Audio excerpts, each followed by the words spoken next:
Hi, my name is Sarah, and I want to ask you something. What would you do if the one person you trusted most sold the only thing that mattered to you, just to impress someone else? That morning felt strange. I walked into my room and stopped. Cold. Everything looked fine. Except one thing was missing. My laptop, the one I worked so hard for, was gone. I checked everywhere. Under the bed, in the closet, even behind the curtains. But deep down, I knew it wasn't misplaced. It was taken. I ran to the living room and asked my father, "Dad, have you seen my laptop?" Without even turning his head, he said something I'll never forget. "I sold it." I froze. My brain couldn't process his words. "Wait, what? Why would you do that?" He looked at me like I was overreacting. "Relax. I needed the money for something important." And then she walked in. Melissa, my father's new wife, wearing a shiny necklace, smiling like she won the lottery. And that's when I realized the truth. He sold my laptop to buy a gift for her. I stared at Melissa. That shiny necklace on her neck felt like a slap on my face. "You sold my laptop.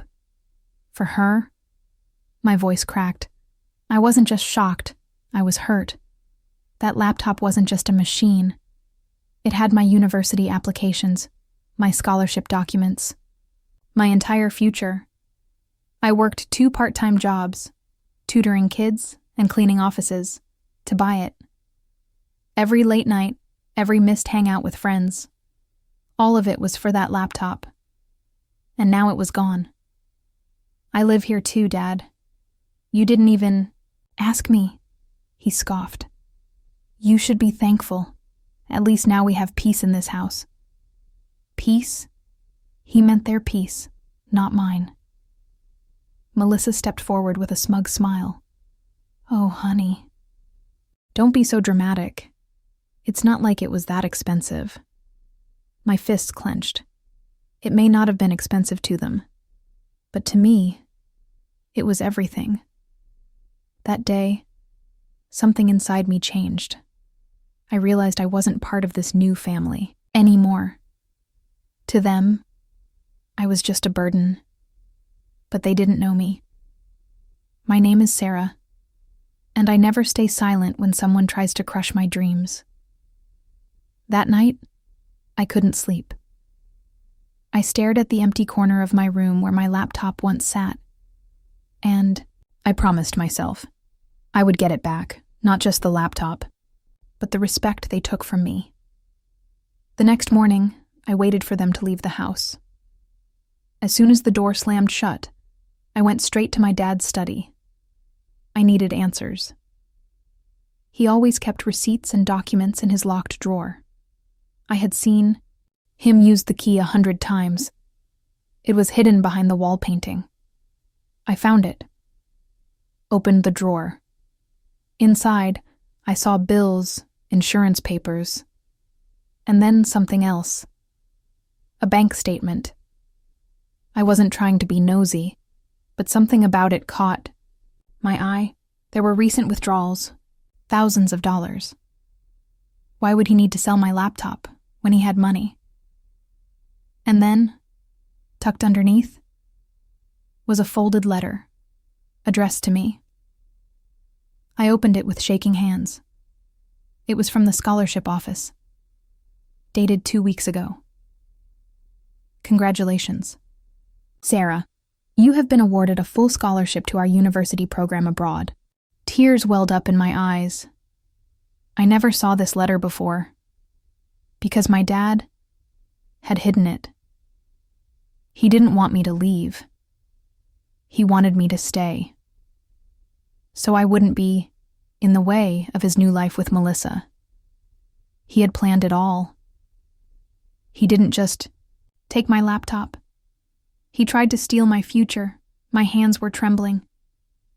That scholarship was my dream, and he had hidden it from me like it meant nothing.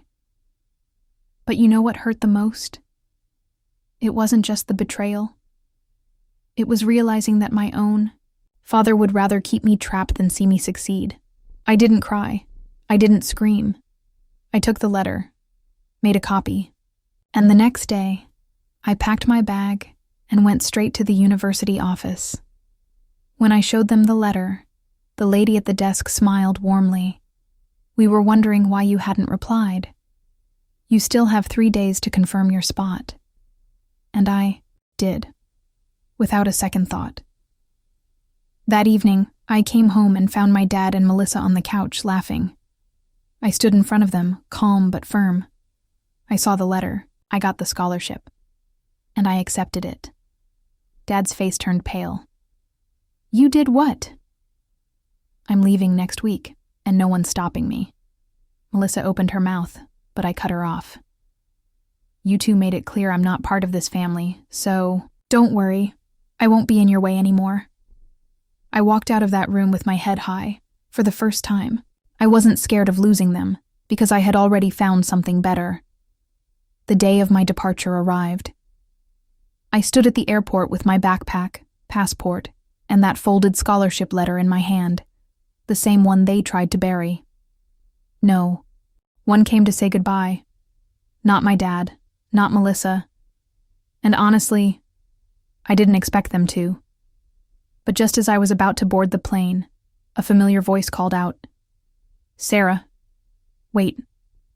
I turned. It was my younger brother, Adam. He ran up, out of breath, holding a small box. "I'm sorry. I didn't know what they did, but I found this." Inside the box was a tiny photo of my mom and me. She passed away when I was 12. She always told me, never let anyone dim your light, even if it's someone you love. In that moment, I smiled through tears. I had lost a lot, but I had also found strength I didn't know I had. As the plane took off, I looked out the window. Not with sadness, but with freedom. I was done letting others write my story. Now, I'm the one holding the pen. And now I want to ask you, have you ever had to walk away from someone you loved just to protect your future? Comment below and tell me. Your story matters too.